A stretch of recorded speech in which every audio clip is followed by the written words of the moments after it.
muka surat setengah. Semua ni cerita palsu.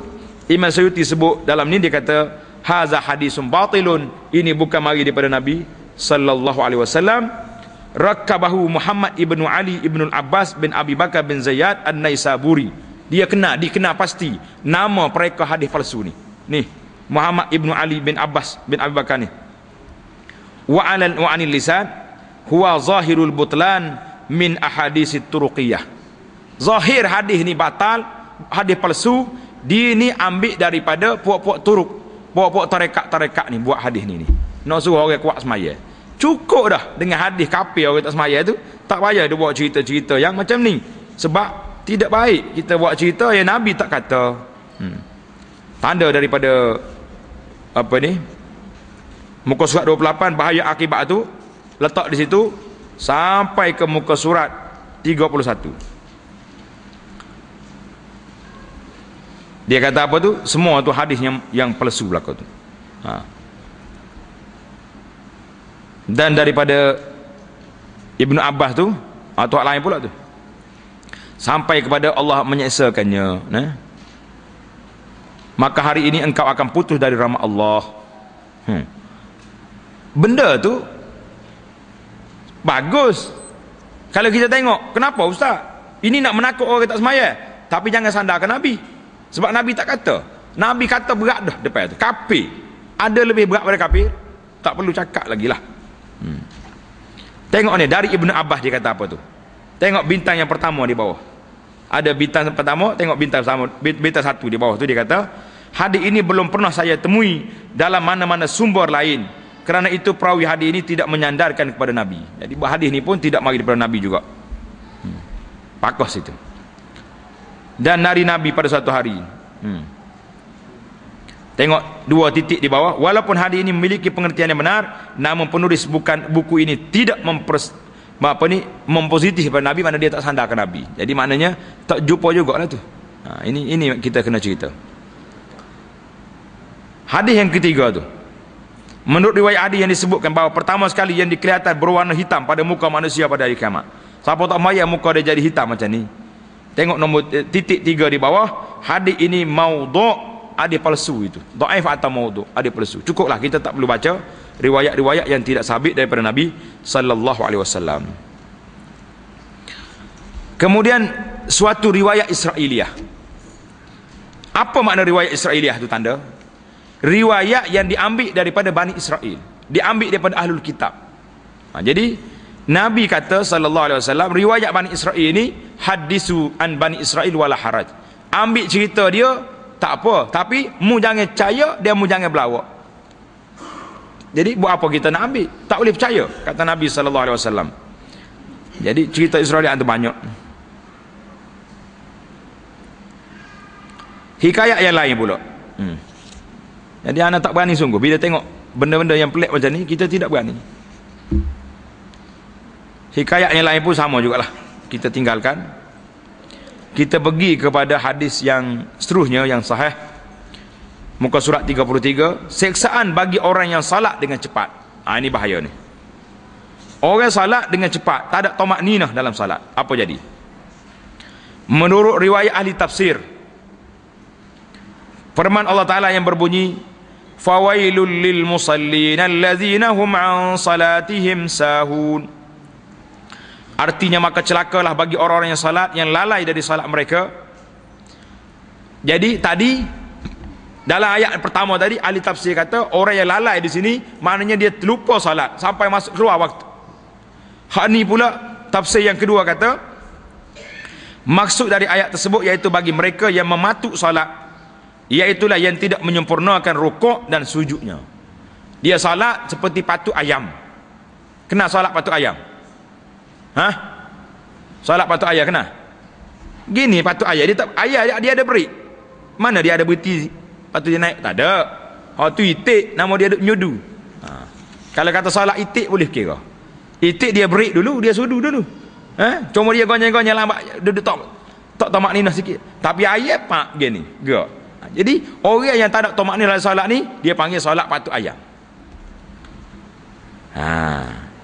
Diriwayatkan dalam hadis Bukhari dan Muslim. Jadi cerita ni sahih. Seorang laki-laki telah datang ke masjid dan Rasulullah sallallahu alaihi wasallam sedang duduk. Lalu orang itu salat. Cerdik dia. Dia masuk masjid, dia tak pergi buah, dia pergi semaya terus. Kemudian mendatangi Nabi sallallahu alaihi wasallam sambil memberi salam dan Nabi menjawab salamnya. Nabi sallallahu alaihi wasallam mengatakan, "Kembalilah engkau salat, pergi semaya semula. Sesungguhnya engkau belum bersalat." Allah. Dia sudah semaya dah. Nabi kata pergi semaya balik, mu tak salat lagi. Pakcik kalau zaman kita, ustaz suruh lagu tu. Dia kerja kaki selalu, pasal tunggu dia tu. Wak malu muka aku. Tobat aku tak pergi di masjid tu. Ini perangai orang kita, berasa pandai tak? Ni sahabat ni apa jadi? Dia pergi semaya pula. Allahu Akbar. Patut ayat juga. Lorak. Mari bersalah ke Nabi. Nabi kata, irji' fasalli fa innaka, balik semaya. Mu tak semaya lagi tu. 2 kali atau 3 kali. Bila kena macam ni, letih dah dia pun. Dia kata, ya Rasulullah, tu yang hak saya pandai. Hak lain tak erti dah. Kalau 10 kali pun duk patut ayat situlah. Alim ni ajarlah kepada saya. Cerdik kat dia pun. Dia teh 2 kali tak jadi. Dia kata ajar Rasulullah. Dia duk main tunggu 10 kali pun macam ni dah saya ni. Maka Nabi kita pun ajar.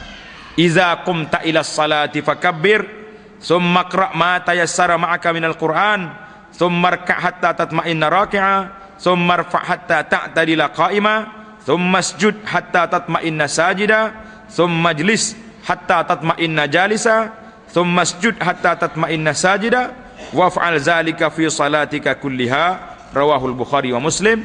Artinya, jika engkau berdiri untuk salat, maka bertakbirlah. Mula-mula sekali takbir, Allahu Akbar. Kemudian bacalah apa yang kau tahu dari Al-Quran, iaitulah surah Al-Fatihah dan ayat Quran lain. Kemudian rukuklah dengan tenang, hatta tatma'inna raki'an. Nabi kata rukuk dengan tenang, jangan duk patut ayat pak bangun selalu. Rukuk Allahu Akbar, subhana rabbiyal azim, baca tenang-tenang. Jangan duk cepat sangat. Ini masalah kita laju. Lalu bangkitlah dari rukuk hingga berdiri tegak. Setelah itu bersujudlah dengan tenang, lalu duduk pula dengan tenang, kemudian sujud sekali lagi dengan tenang, dan laksanakanlah hal itu dalam salatmu secara keseluruhannya. Nabi ajar dia supaya bertumakninah dalam salat. Lepas pada itu selesailah masalah dia. Dalam riwayat yang lain sabda Nabi sallallahu alaihi wasallam, la tujzi salatun la yuqimur rajulu fiha sulbahu fir ruku'i was sujud. Rawahu An-Nasa'i wa Ahmad bisanadin sahih. Tidak sempurna salat seorang yang tidak meratakan punggungnya ketika rukuk dan sujud. Duk tonggek kepala lah ke bawah. Tak boleh ni. Biar sama belakang tu betul-betul. Dan ini adalah merupakan keterangan dari Nabi sallallahu alaihi wasallam bahawa seorang yang salat dan tidak menyamakan punggungnya ketika rukuk dan sujudnya, iaitu tidak tumakninah, tak sama, maksudnya tidak tumakninah, maka salatnya menjadi batil, tak sah salat dia.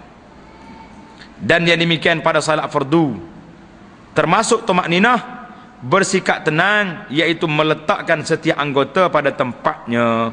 Habis kita. Menurut ketetapan daripada Nabi sallallahu alaihi wasallam bahawa Rasulullah bersabda, inna aswa'an nasa sariqatan alladhi yasriqu salatahu. Qalu ya Rasulullah kaifa yasriquha? Qala la yutimmu ruku'aha wa sujudah. Dia kata apa ni? Artinya manusia yang paling buruk dalam mencurinya. Orang yang paling pintar, jahat dalam pencurian. Bukan curi wayar telefon. Curi wayar telefon pun susah dah orangnya, tak nak telefon. Hello tak bunyi. Curi kabel wayar tepi jalan habis wayar. Hei, kita kena bagi tahu syarikat telefon ni, wayar telefon tu kena buh elektrik juga situ. Biar dia curi mati selalu senang. Polis pun tak payah cari, kenal dah dia tu dia ni. Pada. Jadi bukan hak tu pencuri yang paling kuat. Orang yang pencuri paling buruk mencurinya siapa? Orang pun tanya. Iaitulah orang yang mencuri dalam salatnya. Orang curi semaya. Berat kita ni. Jangan jadi perampok pencuri. Sahabat-sahabat tanya, ya Rasulullah, bagaimanakah orang yang mencuri dalam salatnya itu? Macam mana curi itu? Jawab Nabi sallallahu alaihi wasallam, iaitu orang yang tidak menyempurnakan rukuknya dan sujudnya. Tak menyempurnakan rukuk dan sujud, itulah pencuri kalau nak kena. Jadi kita cek tengok lepas ni. Tengok orang semaya cepat-cepat ni, kata ni pencuri awak ni. Kita bawa, tapi pencuri ni tak boleh bawa bala polis. Bawa bala polis, polis pening pula. Dia tak apa penyakitmu ni. Kena polis aja ni tak semaya juga kan, sedang molek. Hadis ni riwayat Imam Ahmad dengan sanad yang sahih. Itu di antara cerita kita tentang bahayanya orang yang tidak tumakninah dalam salat. Jadi kita kena tumakninah lah. Kena tumakninah secara sempurna.